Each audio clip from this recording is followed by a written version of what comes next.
While her precious son cannot feel pain, Dina Kuolt does.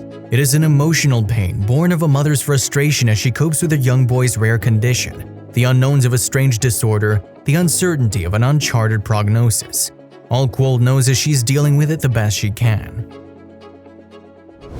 Her son Carson is an active, good-natured 6-year-old boy who knows no pain, let alone fear. When he extends a hug, it innocently becomes a tackle. Also, if you have not done so already, please subscribe to our channel and click that notification bell to get inspired by these real-life stories every day. Now, back to the story. In August of 2004, Carson was born as Dina and Jeffrey Kuolt's first child. During a routine doctor's appointment, the 3-month-old baby's indifference to a series of immunization shots surprised his parents and nurses. Weeks later, an unusual-looking sore developed on Carson's tongue, but doctors believed it to be a consequence of Carson's newly protruding teeth grinding on his tongue. Days later, Jeff was horrified when a chunk of his son's tongue plopped to the table while he was spoon-feeding him, and Carson again remained unperturbed. Concerned, the Kuolts rushed Carson to the hospital, but when doctors were unable to explain the bizarre incident, they released Carson. Then, at 10 months old, Carson's pain tolerance was again questioned when he remained stoic throughout his learn-to-walk pitfalls. Desperate for a diagnosis, the Kuolts sought for a genetic specialist who performed a nerve biopsy to test for nerve fiber diseases. The results led to a diagnosis. Carson had CIPA, congenital insensitivity to pain with anhidrosis. Such an extremely rare inherited disorder of the nervous system means he doesn't feel pain, heat, or cold. A person with CIPA cannot feel pain or differentiate even extreme temperatures. Anhidrosis means the body does not sweat, and congenital means that the condition is present from birth. The odds of being born with this condition are 1 in 125 million. There are 84 documented living cases in the United States, including one in Auburn where a fun-loving boy is adjusting to the physical anomaly.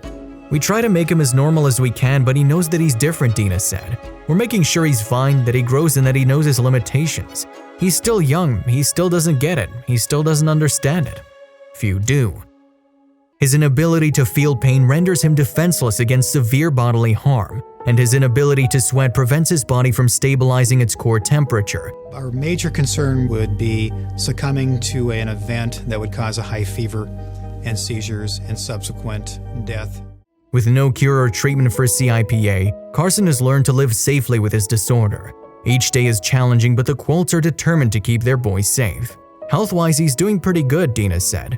"The biggest thing we have to work with now is his teeth. He grinds them a lot. He feels pressure of the emerging permanent teeth, but not the pain." At Arthur Jacobson Elementary School, a paraeducator watches him closely, especially at play when the first grader likes to take on a jungle gym. An occupational therapist has helped tremendously, and so has fish oil in his diet. Swimming in a cooler climate, not soccer under the sun, appears to be a viable exercise outlet. He continues to enjoy computer games and being around his 4-year-old sister, Cameron. The family remains optimistic, and even as they watch and learn more about a disorder that continues to baffle doctors, Dina, a real estate professional, and Jeff, a middle school teacher and coach, are doing everything possible to help their son.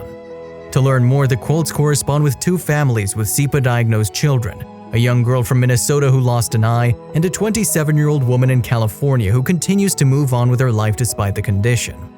What's frustrating is the scarcity of documented cases of older men and women living with a disorder.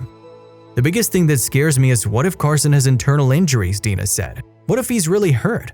So the family sets boundaries. For a 6-year-old, that's difficult to understand as he explores his world. "He loves everybody. He loves his friends," Dina said. "He's a lovable guy."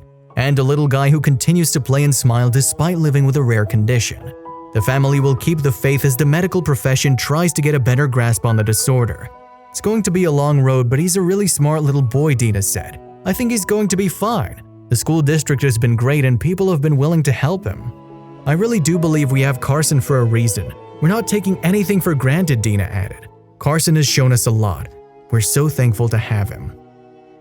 Carson's case has been featured in local media and on Discovery Health's popular television series, Mystery Diagnosis.